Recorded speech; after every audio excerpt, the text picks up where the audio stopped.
Hello guys. So we're doing my end of the year list, my favorite albums of 2021. Did one last year, so we're doing one again this year. So 2021 was a really good year for music. I thought it was a lot better year for music than 2020. A lot of great albums came out this year, I think. Might honestly be one of my favorite years for music so far. Maybe, I don't know, maybe that's that. But you guys probably already know what my number one is because I've talked about it a lot. Except for 2022 because I got some albums I'm anticipated for. But anyways, let's go on to the list, right? All right. A bit closer. Here. Okay, these are my honorable mentions. Okay.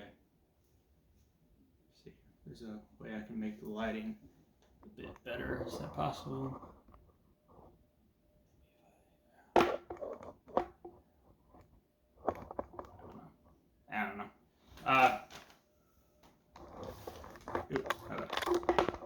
Okay. But anyways, these are my honorable. Okay. These are my honorable mentions. Yeah, just hold it. That's fine. Hold it like that. Yeah. Okay. All right. Honorable mentions. Now, first honorable mention is Kick 3 by Arca. I think she did a great job on Kick 3. She released like 4 albums this year. All Kick, sequel to the album she released last year called Kick 1. And Kick 3 I think is probably the best thing she's ever done. I like it quite a lot. I think it's easily the best in the series. It's a bit of like a deconstructed club and glitch hop kind of sound.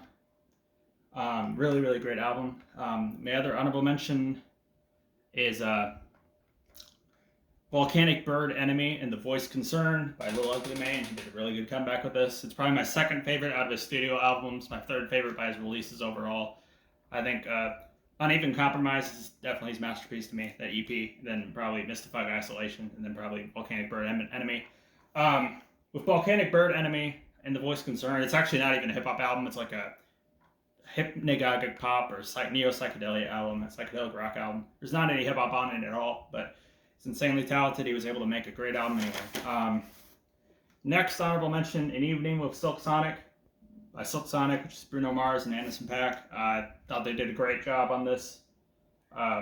Wasn't expecting a Bruno Mars release to be one of my favorites of the year, but lo and behold, I thought it was amazing. Thought it was really good.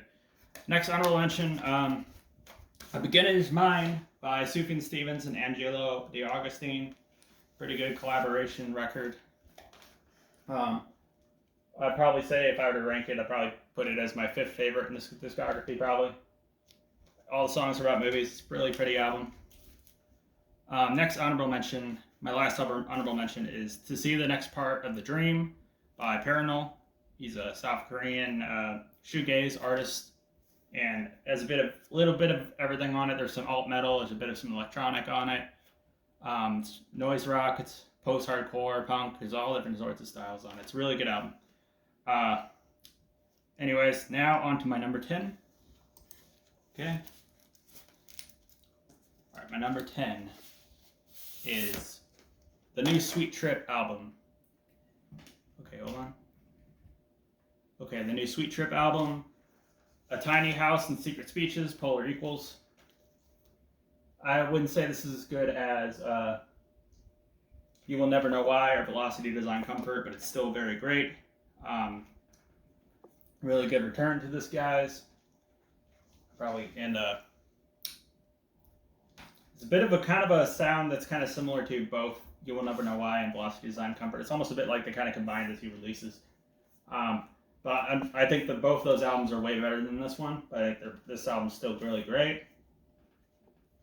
And it's glad to know they still have it in them. And right now to my number 9. Alright, so number 9, Black Country New Road, For the First Time. Even though this album is my number 9, I am quite anticipated for their upcoming album, which I think is going to be absolutely incredible. But I still think this one's great. Black Country New Road, new group.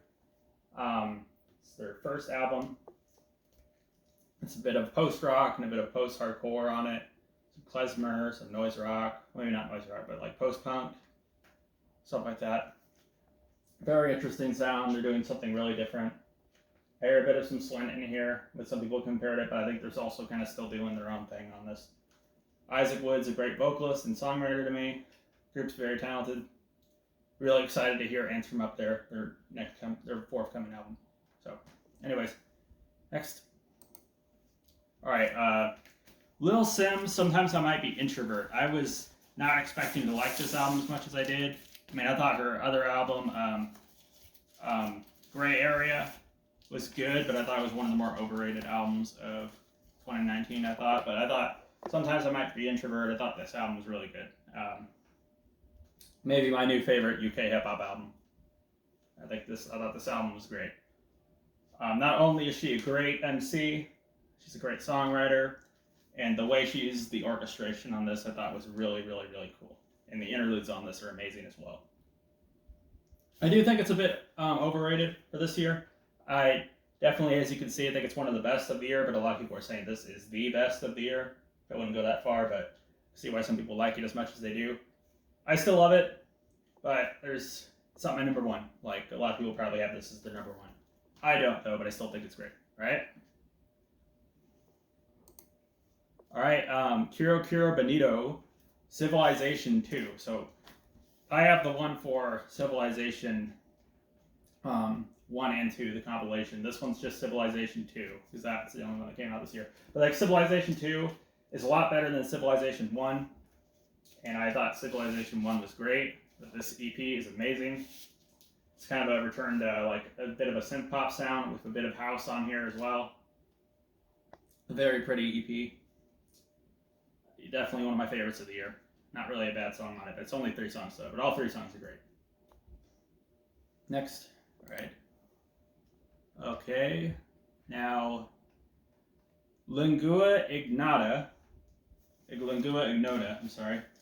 Sinner Get Ready. And I was kind of expecting this one to be my number one of the year at first. It's because I love her music so much. I guess 2021 was such a good year, it didn't even end up being my... I guess it ended up pretty high, though. Definitely in my top 10, though. But I think this is her best, though. Her best so far. And I liked her a lot for her power electronics and deaf industrial type of sound. She abandoned the deaf industrial and power electronic sound and kind of industrial music in general, more towards the neoclassical dark wave, which I guess she already was, and then more, but also with folk, avant folk, and a lot of throat singing. It has a bit of a similar sound to Caligula, but also still something really different. I think this is the best thing she did so far. I thought this album was really great. Really excited to hear more from her. All right, next. Cavalcade, Black Midi. This one was my album of the year for a really long time. You guys probably remember that.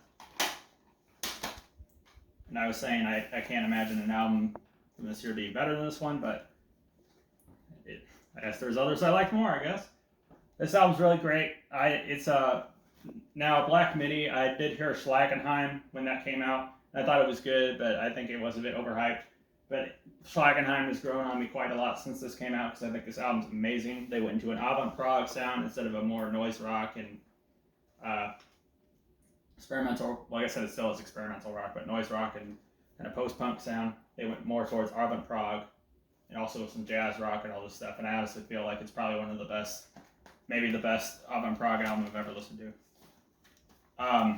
Next. All right, so Poppy Eats. I did not expect this one to end up in my top 5, but this EP has grown on me quite a lot, and I think it's by far the best thing that Poppy has done. It's a metalcore EP.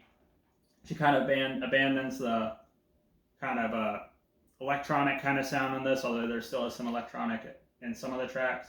Normally that would be a problem for me because I really like electronics and heavy music, but I thought she did really well at this, I thought.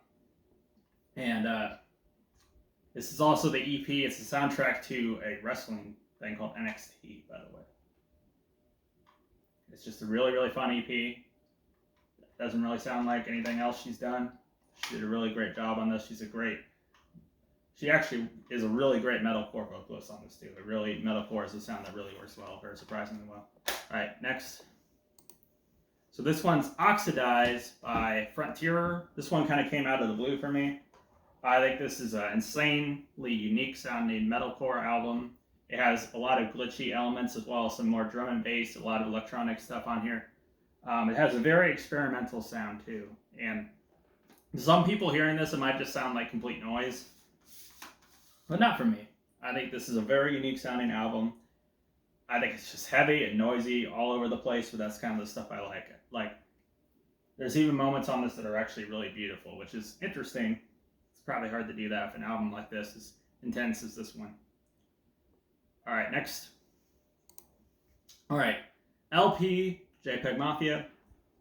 This is possibly going to be his last album. I hope not. This is by far the best thing he's ever done. This album was absolutely incredible, and it's more... The online and offline version are both great, but I think I prefer the offline version more than this one. It's a bit less experimental than Veteran or All Mere Ears or Cornballs. It's probably the least experimental thing he's done out of his studio albums, but I still think this is his best. It's very diverse in sound. It has some R&B on here. It even has a bit of some metal and shoegaze on some songs. There's some like soul on this. Just a really, really fun record. The sampling on this is incredible. The production is some of the best I've ever heard. It's a very unique sounding album. Just very creative. Very, very different. And easily my favorite thing he's ever done. All right, now to my number one, which you guys probably know. By the time I get to Phoenix, Injury Reserve, Arizona, hardcore hip-hop turned experimental hip-hop. Trio sadly turned duo, Injury Reserve. This album blew me away. I think it doesn't sound like anything else I've ever heard. I can see some people not understanding this album at all, just thinking it just sounds like a bunch of nonsense to some people, and I can understand that. But I guess just it's very glitchy. It's it's not accessible at all. This is one of the most difficult like hip hop albums I've ever listened to, and so it's so difficult and so experimental. Some people have even argued that they borderline don't even consider it a hip hop record, which I guess I can see. But just the sampling, the glitch-filled just madness on this is just insane and just not like anything I've ever heard. And there's some moments that even listening to the singles, even when I heard Superman That, I knew that this was going to be a glitch-filled thing, but this even still surprised me. Like, there were some moments on this that sounded scary. There's some moments on this that sounded humorous. There were some moments on this that just sounded very sad, and just, this is kind of an album that they had dedication to Groggs. I think it was a good tribute to him. It's really, I don't think I've ever heard anything that sounds like this, and just, I didn't know that they were capable of making an album this different and unique. It was just, really surprised me. I mean, I've always liked Injury Reserve, but I like them. They're probably one of my favorite hip hop acts now. I'd say this album is amazing. I can't wait to get the vinyl. Anyways, guys, that's about it. It's my favorite albums of 2021. Thank you guys for watching.